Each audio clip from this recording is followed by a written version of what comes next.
Terima kasih kami padamu. Fakultas kami bertumpu dalam ilmu, untuk keteduhanmu, untuk keramahanmu.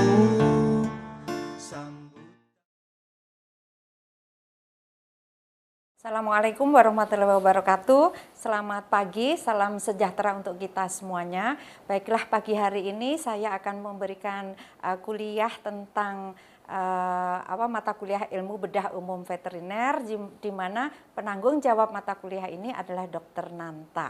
Nah, di sini saya diberi tugas oleh Dr. Nanta untuk memberikan pertemuan pertama, yaitu tentang prinsip bedah aseptis, sterilisasi, dan disinfeksi. Nah, sebagai pokok bahasan yang akan saya berikan di sini, yang pertama adalah tahapan yang perlu disiapkan secara aseptis dan tujuannya itu apa. Kemudian hal-hal apa saja yang termasuk di dalam persiapan bedahnya sendiri dan juga pos bedahnya. Kemudian tindakan yang perlu diperhatikan secara aseptis itu apa saja. Kemudian sterilisasi, disinfeksi, dan antiseptik, serta contoh-contohnya. Kemudian yang terakhir adalah metode sterilisasi. Nah, pada tahap apa saja prinsip aseptis ini harus diterapkan? Yang pertama tentunya persiapan pre-bedah. Pre-bedah itu apa saja yang harus dipersiapkan, nanti akan kita bahas berikutnya. Kemudian teknik bedahnya sendiri, lalu penanganan pos bedahnya. Nah, ketiga kegiatan ini harus dilaksanakan secara aseptis.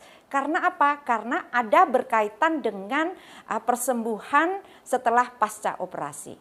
Nah, tujuannya apa? Kenapa harus dilakukan secara aseptis? Yaitu untuk mencegah kontaminasi. Saat persiapan bedah, kemudian saat bedahnya sendiri, dan penanganan pos bedahnya. Nah, kita tahu bahwa infeksi sekunder itu selalu terjadi ketika bedah ataupun pada saat pasien dirawat, yaitu pada pasca bedah tadi. Kemudian teknik bedah aseptis dan steril merupakan upaya untuk menurunkan risiko tadi terjadinya infeksi sekunder pada saat dilakukannya pembedahan. Nah, aseptis di sini merupakan kondisi di mana tidak ada mikroorganisme. Kita tahu bahwa mikroorganisme ini tidak akan tumbuh dalam keadaan aseptis. Kemudian steril merupakan kondisi bebas dari segala mikroorganisme, baik itu dari virus, parasit lain, protozoa, dan lain sebagainya. Nah, kemudian transmisi mikroorganisme itu bisa melalui hewannya. Nah, oleh karena itu hewannya juga harus kita perlakukan secara aseptis. Kemudian benda mati bisa vomit, ya, segala benda mati yang dapat membawa agen infeksius, mulai dari dinding, lantai, dan perabot yang lainnya. Nah, oleh karena itu ruangan tempat operasi itu harus dibuat sedemikian rupa agar bebas dari unsur-unsur yang patogen tadi. Nah, bagaimana cara membersihkan dindingnya, lantainya, perabotnya, semua yang terlibat dalam operasi itu harus kita bersihkan dan kita sterilisasi. Kemudian ada airborne juga.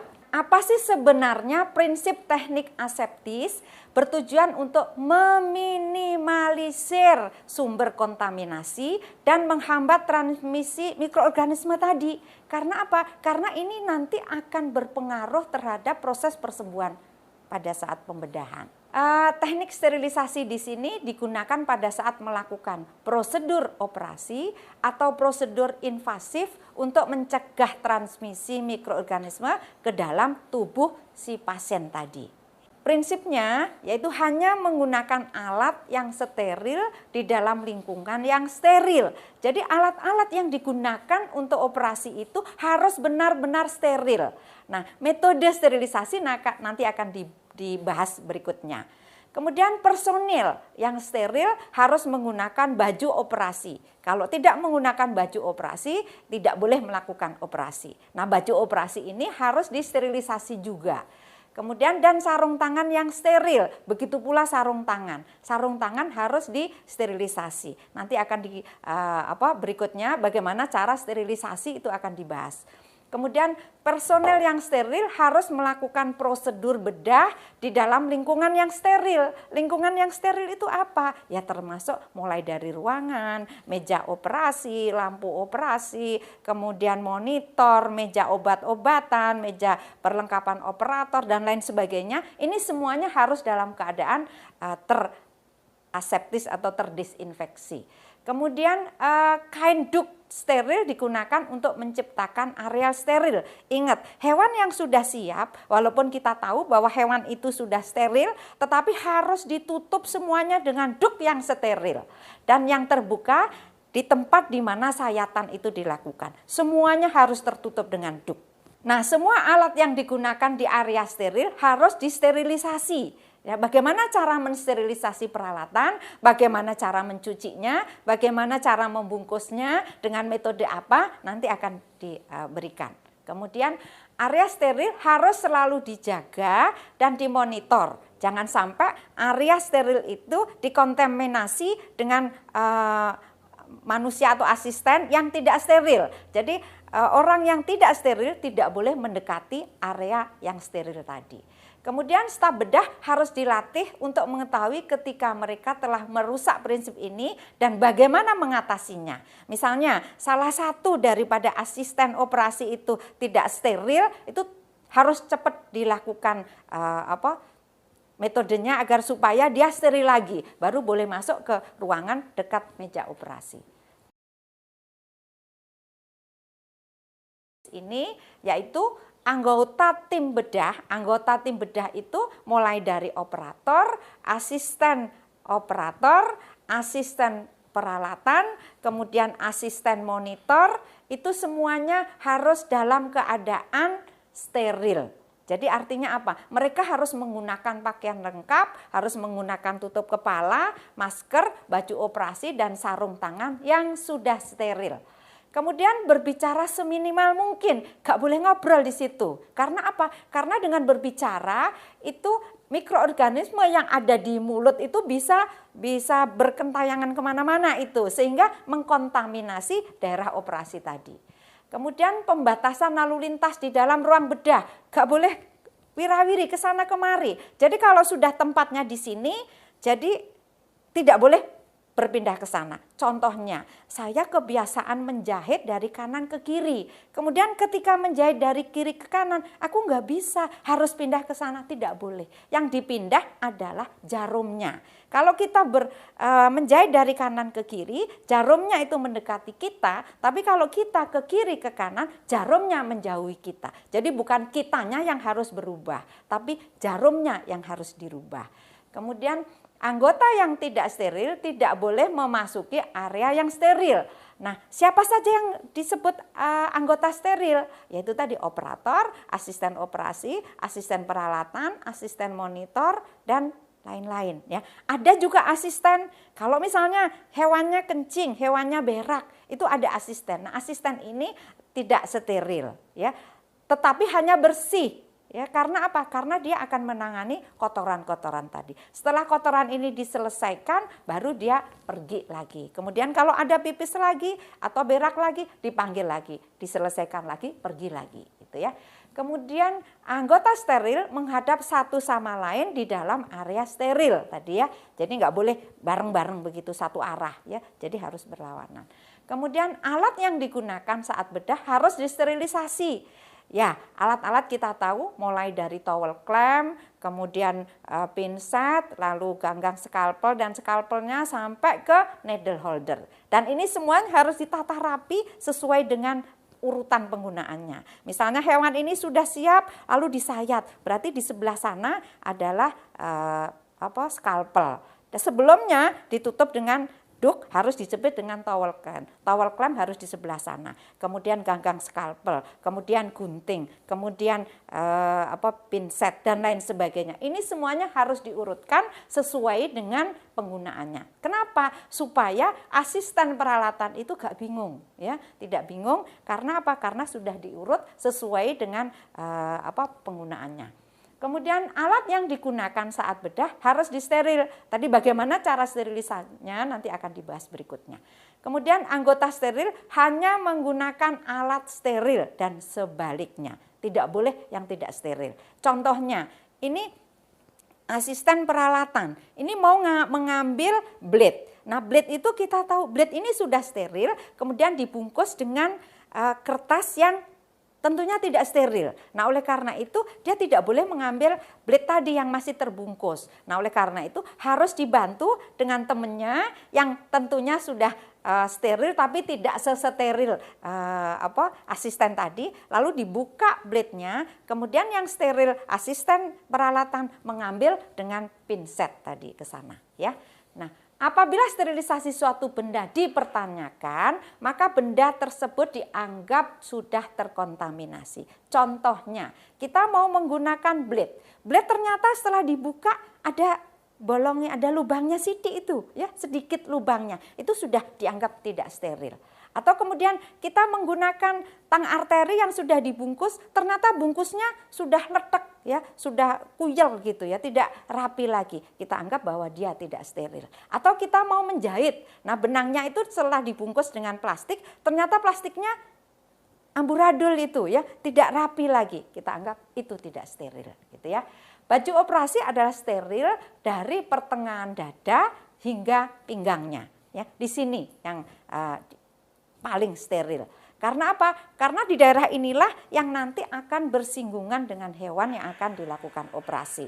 Nah, kain yang menutup alat di atas meja atau pasien harus tahan kelembapan. Jadi di sini tidak boleh basah, ya, dan tahan kelembapan. Nah, ketika benda steril menyentuh ujung dari segel kemasan dibuka, maka benda tersebut dianggap terkontaminasi. Jadi hati-hati, karena apa? Ini berhubungan dengan nyawa hewan. Jadi kita harus perlakukan sebaik mungkin agar hewan pada saat operasi, jangan sampai operasinya berhasil, ternyata dia infeksi pasca operasi, gara-gara pada saat operasi ada terkontaminasi tadi. Ya. Benda steril di dalam kemasan yang rusak atau basah tadi dianggap terkontaminasi. Jadi hati-hati, ya, kalau sudah kita ragu-ragu meragukan, anggap saja dia tidak steril. Tangan tidak boleh dilipat ke arah ketek dan harus diketek, ya, ini diposisikan di depan tubuh, di atas pinggang. Jadi begini terus, ya, gak boleh udah steril, udah cuci tangan, ini apalagi garuk-garuk gitu, gak boleh, ya. Jadi harus diusahakan agar ini begini.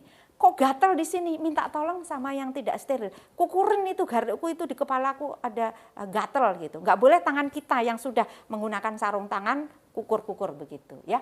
Apabila operator mulai operasi dengan posisi duduk, maka anggota harus tetap duduk hingga prosedur operasi telah selesai. Jadi gak boleh duduk naik, ya. Karena apa? Karena kita kadang-kadang, kita kan satu kelompok operasi itu ada 10 meja.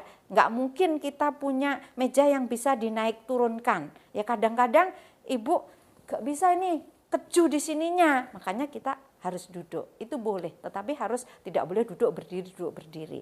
Lebih bagus sih kita harus mempunyai meja yang bisa disetel begini. Oh, ukurannya ibu segini. Kita tahu bahwa tinggi meja itu ini dengan udel.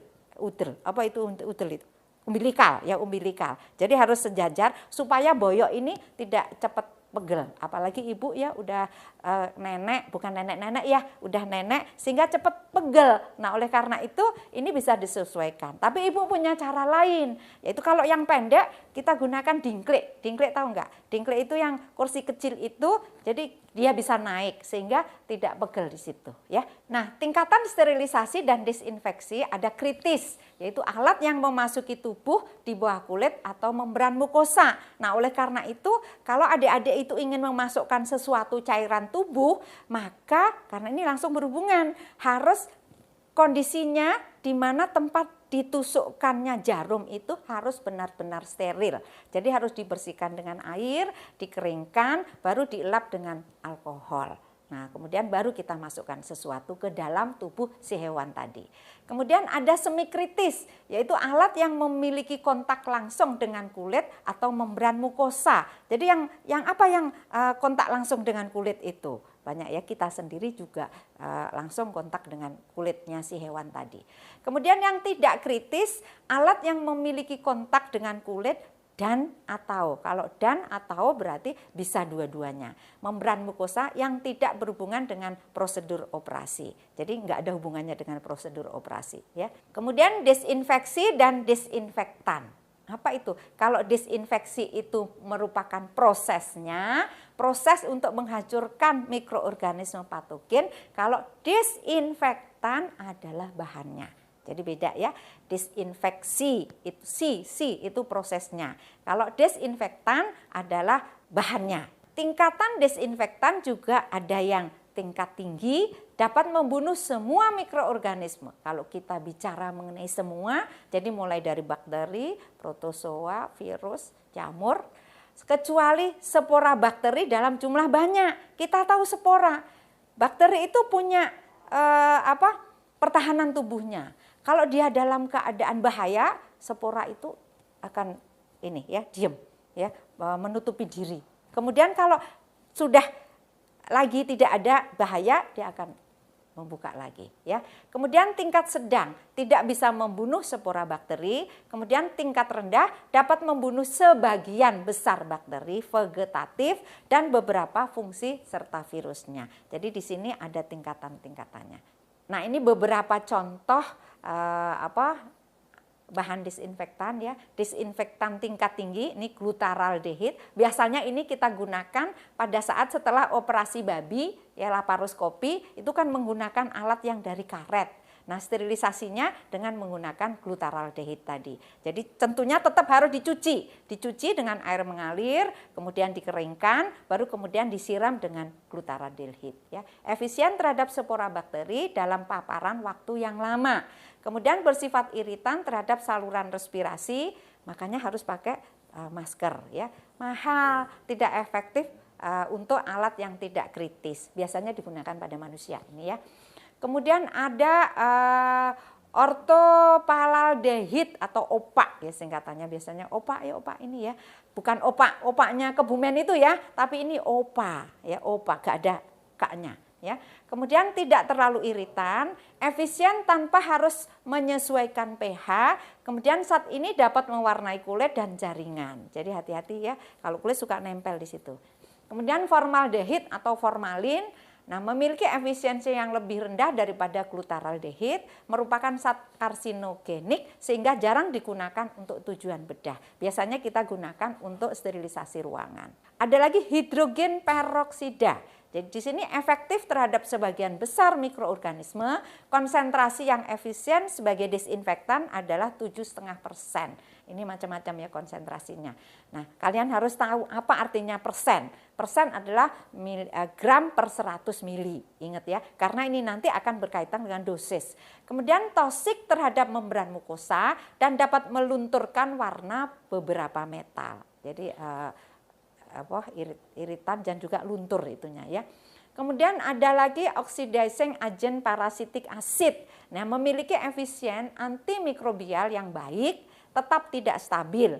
Efikasi zat ini hanya mencapai 6 hari. Jadi kalau sudah 6 hari harus diulangin lagi. Zat ini tersedia di pasaran dalam larutan yang dikombinasikan dengan hidrogen peroksida dengan efisiensi yang lebih tinggi daripada hidrogen peroksida tadi. Teknik sterilisasi di sini merupakan, kita tahu apa sih sebenarnya definisi sterilisasi, yaitu merupakan proses penghancuran seluruh mikroorganisme pada suatu benda ya. Jadi menghancurkan semua mikroorganisme. Ada sterilisasi dingin ya, proses merendam alat di dalam desinfektan cair. Ada juga dilanjutkan dengan pembilasan kembali dengan air yang mengalir, baru kemudian digunakan untuk operasi. Ada lagi sterilisasi uap, yaitu membunuh mikroorganisme dengan cara koagulasi dan denaturasi protein. Karena DNA-nya itu didenaturasi, maka bakterinya itu akan mati dengan sendirinya. Dan di sini relatif murah, efisien terhadap spora bakteri, tidak toksik, efektif untuk material alat yang beragam tentunya. Karena apa? Karena beragam ini disesuaikan dengan metodenya, suhunya berapa ya. Kemudian sterilisasi menggunakan autoclave. Nah, ada lagi yang uap gravity displacement sterilizer, itu mesin autoclave yang umum digunakan di sini. Tapi ingat, kalau kita menggunakan autoclave, cairannya harus dikontrol, airnya harus dikontrol. Jangan sampai airnya tidak ada, karena prinsipnya ini menggunakan uap dari air yang mendidih tadi. Mesin ini beroperasi dengan adanya keseimbangan antara uap, tekanan, suhu, dan waktu paparan uap. Ya. Kemudian suhu yang digunakan 121 derajat Celcius selama 30 menit atau 15 sampai 30 menit untuk pengeringannya. Kemudian 132 derajat Celcius dalam 15 menit dan 15 sampai 30 menit untuk pengeringannya. Karena ini suka basah ya. Oleh karena itu sebelum diambil harus dikeringkan dulu. Ada lagi pre-vacuum sterilizer. Nah, fungsinya sama dengan mesin sebelumnya. Mesin ini menggunakan pompa untuk mengeluarkan udara sebelum uap dihasilkan. Ini prosesnya cepat ya. Kalau misalnya kita cepat-cepat ingin digunakan alatnya, kita pakai yang ini, pre-vacuum sterilizer ya. Kemudian prosesnya berjalan dengan sangat cepat. Proses ini dilakukan untuk waktu yang terdesak ya. Misalnya pada saat operasi fraktur, nah alatnya ortopediknya tiba-tiba jeblok ya, jatuh ke bawah. Nah, ini perlu disterilisasi cepat. Gimana ini? Maka cepat diambil, disterilisasi lewat pre-vacuum sterilizer tadi.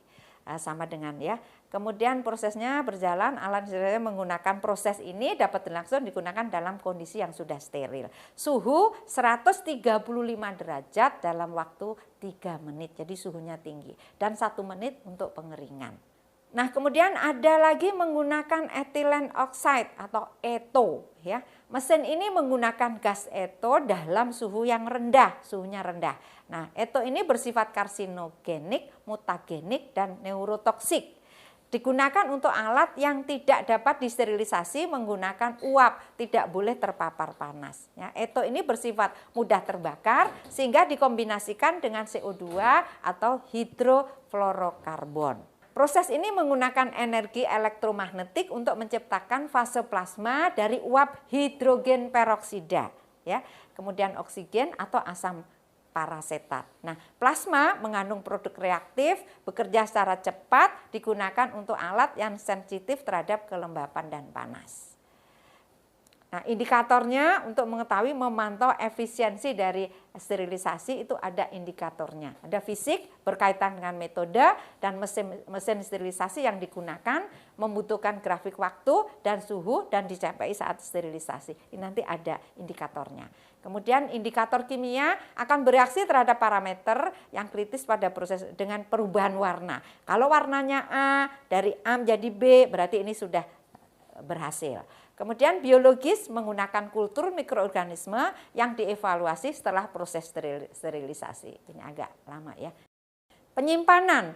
Nah, bahan-bahan yang sudah sterilisasi itu boleh disimpan. Ya, caranya bagaimana? Faktor yang mempengaruhi karena kenapa harus disimpan dan harus benar karena ada faktor-faktor yang mempengaruhi sterilisasi, yaitu aliran udara, harus ada 4 kali aliran udara dalam 1 jam, tekanan udara positif. Kemudian suhu lingkungan tidak boleh melebihi 24 derajat Celcius, kelembapan tidak boleh melebihi 70 derajat Celcius, paparan terhadap lingkungan terhindar dari sinar matahari, jadi gak boleh kena sinar matahari ya, dijemur tuh gak boleh, harus disimpan di suatu tempat yang tidak langsung terkena sinar matahari. Kemudian bebas dari debu, lebih baik disimpan di kabinet tertutup, ya ditutup dalam lemari kaca itu. Nah, sudah selesai waktunya. Saya rasa terima kasih. Mudah-mudahan adik-adik semuanya sudah jelas apa yang saya berikan. Nanti kalau tidak jelas bisa ditanyakan lewat WA atau diskusi ya, karena ini kan kita harus memberikan kalian dengan waktu 30 menit dari waktu yang seharusnya 100 menit. Ya, jadi mohon maaf kalau kalian kurang jelas bisa langsung bertanya lewat WA ya, atau lewat Dokter Melpa lah. Nanti Dokter Melpa akan memberi jawaban. Gak mungkin sama Ibu, nanti sama Ibu banyak sekali ya. Jadi sama Dokter Melpa. Itu saja. Terima kasih. Semoga bermanfaat untuk kalian semuanya. Assalamualaikum warahmatullahi wabarakatuh.